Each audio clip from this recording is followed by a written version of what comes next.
What's up, everybody? I'm doing this in the daytime because last night I was really tired. So I was like, I'm gonna do this when I wake up and get situated. So here I am now. I'm pretty sure some people are like, Where's this post?" But nope. Like I said, too tired.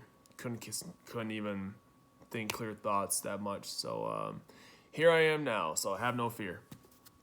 Um, Looking at this. Number 46. Do you think Great Britain should be part of a united Europe? No.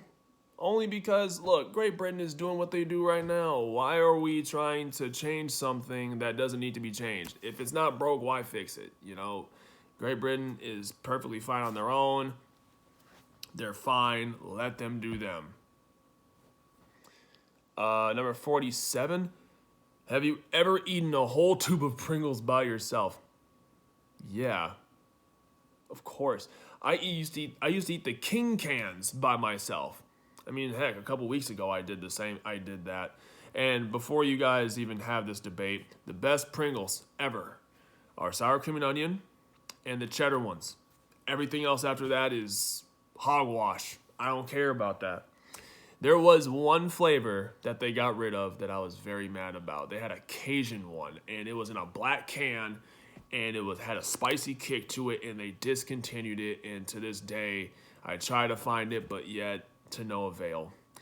They they kind of sort of gave us a compensation prize, a consolation prize with they had like a buffalo wing one. It's okay, but it's not the same. I'm a big Cajun guy. I like Cajun stuff on like everything. So like from chips to chicken wings to I actually started putting it on my eggs for a spicy kick like that. So I'm a big fan of Cajun. 48. Do you like champagne? If so, what is your favorite brand? No, I do not like champagne because I do not drink. I have not drank at all ever in my life. Uh, Not a sip of alcohol, nothing. Clean for 27 years. Happily so. 49. What nervous habits do you have? I'm pretty sure most people would know this about me, especially my parents. My nervous habits are, let's see, rubbing my face, um, fiddling with my hands. In the past, I used to bite my fingernails so bad that I would like get them down to like just the roots of it all, and that was used to be my really bad nervous tick. But nowadays I don't do that anymore. My nails are fine. So and I used to also pick my scabs a lot, especially on my arms or anywhere that I could be visible, just to have my hands doing something. So I don't pick the scabs anymore. I don't bite my fingernails anymore. But the other ones, yes, I still do that from time to time. Number 50. What do you do when you and your best friend get into a fight? Best thing I can do is go back to your corners, go to your house, get out of the situation, clear your head. And when we're ready to talk about it like adults, then that's when we will come to deals in terms of whatever we got to talk about or lay on the table. But other than that, I would say, yeah, when my best friend and I get into a fight, it would have to be just, understanding that sometimes when we're angry, we say things that we don't mean or don't mean to say, or things that are completely uncalled for and shouldn't have gone up to that escalation point. And that's when, go into your corner, chill out, absorb what's going on, and then come back with a clear head to talk about it. Number 51. What do you think should be a wonder of the world that currently isn't? Well, I'd say the biggest wonder of the world that currently isn't should be LeBron James's receding hairline, because every time I see it, it's either going way, way back or it's back to normal again. I'm like, how is that possible? Like, do you have like, I don't want to hear Rogan. Rogan doesn't do anything like that. Does he have like genetically engineered scientists that adjust his hairline on demand? I have no idea. So I would love to know if LeBron James could ever get back to me like that. Please let me know, how is that possible? Because you could help out so many people with your secrets. And that is the wonder of the world that I want to know. 52. What comforts you on bad days? What comforts me on bad days, I would say, is my video games. That's my instant thing, just to get me away from whatever is bothering me. It gets my mind on playing and I'm occupied doing this instead of thinking about oh, what happened today, or oh, what's going on, or between that, my parents I can call and talk to, family, my friends, I can talk to, but I would say on my bad days would be a combination of communicating with friends and family and video games. And also, if applicable, finding a gym or just working out. 53, do you treat yourself and your body with respect? Yes, yes, yes. Like I said before, for question number 48, do I like champagne? I don't drink, never have. I don't smoke, never have. I work out, even though I'm not doing anything physical activity-wise like basketball or anything. I still work out. I like to keep in shape. I love eating my fruits. I take my multivitamins for my immune system and my metabolism. The only thing that I have that is a fault is I do not necessarily like vegetables. Ugh, I can't do it. Carrots are okay, green beans, that's all right, but anything else after that, that's, no. Which is why I load myself up with fruits. Particularly fruits, juices, stuff like that.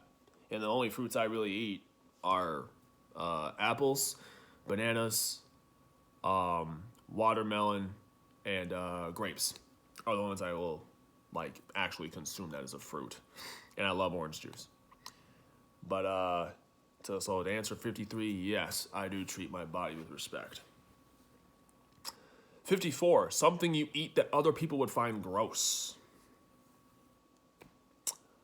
I would say something that could be a little random and a little awkward that I do eat that would kind of be considered gross. I love calamari. To those of you who do not know what calamari is, it's squid. And more specifically, I like deep fried squid. Very good, nice, potent taste. I thought I would hate it. And I ended up having it the first time at Buca's. And to those who don't know what Buca's is, it's an authentic Italian restaurant that specializes in serving big family-sized platters. And I remember I went there with my family one time, and I ate whatever it was. It looked like what I thought it was. I thought it was like some form of shrimp, but I wasn't thinking. I was just really hungry. And I realized, I was like, dang, this is good. What is it? And my mom or somebody said, that's calamari. I'm like, this is squid? This is good. I'll have some more of this. So every time I go to Buca's, I always get fried calamari there because it's that good. 55. Have you ever broken the law and didn't get caught? If so, how? Yes, I have broken the law before. And before you think I'm like I'm a criminal or anything, no, I've never done anything way over the rails. I'm talking like speeding ticket. I have one speeding ticket on my record. That's it. And I got that 2 years ago. Obviously, anybody's going to speed on the road. I've littered before. I've jaywalked, So, yeah, I've broken the law before. But most of the time, except that one time where I sped, I don't get caught. The trick with speeding is, for example, if you're in a 70, there's some leeway there. If you have your cruise control on, go between 73 and 75. That way, if you notice the speed trap coming up, then you can just tap your brake, and by the time you see the speed trap, you'll slow down to about 71, 70 miles per hour, or even lower than that, and they can't get you for it. So I'd say if you're gonna go over, between 3 and 5 over the limit, so when you do see it, slow down, you're good. 56. Something you fear that might change you. Something I fear that might change me. I would say something I fear that might change me. I would say overall, especially dealing with what we're dealing with right now with the quarantine stuff. I think my slight little fear I got is if this all, I know some states are reopening and people are frivolously going out and doing what they do. I mean, that's on you guys. I'm not judging. But I fear that if this continues and if it gets so out of hand that we're going to be on quarantine longer, and I want my life back. I want to go outside and enjoy a whole bunch of different things. Going to the mall, which is what I love to do. Traveling, going to an arcade, something like that. And it kind of makes me sad that a lot of businesses are either closing down or staying closed, and there's not much to do out there. So that's what gets my gears in a knot and something to fear. So I'm just fearing that it's going to last longer than it should be, and we're going to keep doing this spiel for whoever knows how long.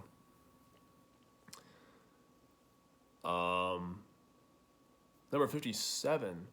What personality trait in people raises a red flag with you? Ooh. A personality trait in people. What personality trait in people raises a red flag with you? I would say a combination of people who will use somebody else to get what they want, and then once they get what they want, they just snap the neck and just move on. Like, throwing someone under the bus once they get what they want from you. Basically like, dog eat dog world type deal. Someone who uses someone to get ahead and then kicks them to the curb. I think that's the one thing that raises a red flag with me, because I'm a very good person and I love helping people out. And I fear, once you get the help that you need from me or whatever role I play in your plan or whatever, I'm just gonna get thrown out the back burner. So I have those contingency plans for if something like that does happen. But, that would probably be the main personality trait I look at before I start getting too overly attached. And also, personality trait, someone who will tell someone what they want to hear just to keep you happy or whatever. Man, if something's bothering you or whatever, talk to me. Don't beat around the bush. Just tell me. 58. Have you ever resented someone? If so, what for? Oh, I'm sorry. It says, in the past, have you ever resented someone? If so, what for? Yes, I have. Back in high school, I had a guy who I went to high school with. I would say I met my freshman year in high school. And this is a basketball story. This guy, guess I can say his name. His name is Chris McMorris. I used to just, he got on my nerves. He was a guy who would push my buttons athletically and even sometimes socially. And a whole bunch of those things were just so uncalled for. And I'd have to, I was just so teed off, man. And he would always say things like, I'm better than you. You can't do this. You're not going to make it on the team or whatever the case is. And every time I got the chance, I would try my best to just destroy his confidence. That was my main thing. Quick thing, when we were playing, I was on JV, he would be on varsity. And as JV, we would scrimmage against the varsity and run the plays of the other team that we're preparing to play against. So they're prepared and they can take precautions and make up plans so we can beat them. So inevitably, he would be the one who would be guarding me. And he was so scared that he would ask me, like on the down low, he would ask me like, okay, Chris, what's going to happen? I'll tell him exactly what's going to happen.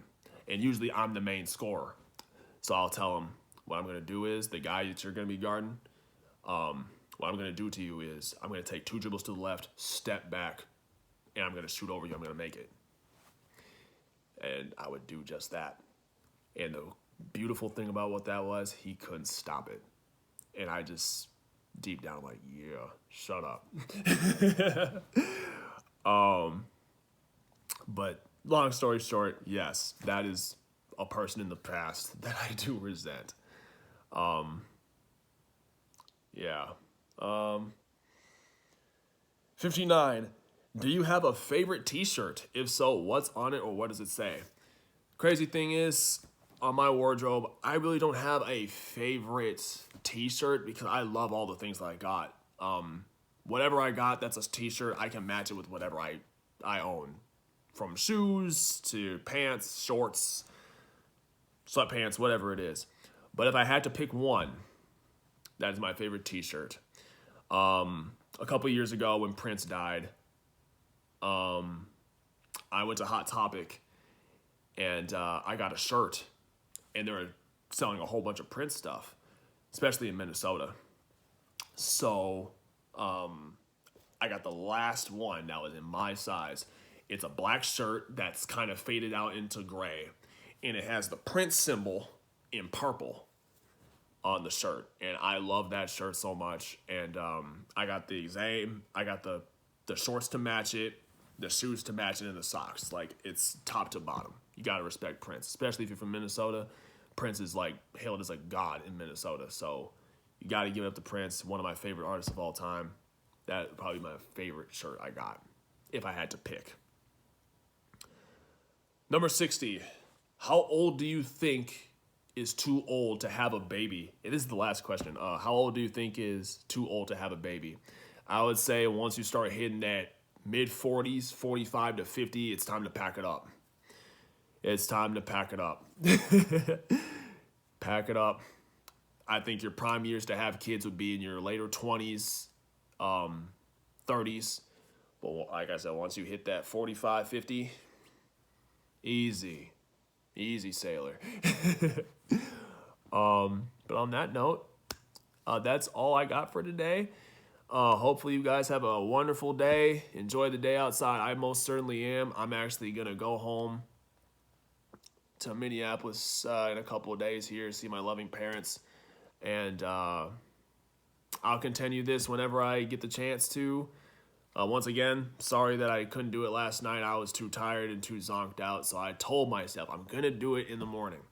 So to all those faithful fans out there who want to hear about me, here it is. This is part 4. So on that note, guys, have a blessed day. Have success. Go and do your thing. See family. Do what makes you happy. And I'll see you on the next episode.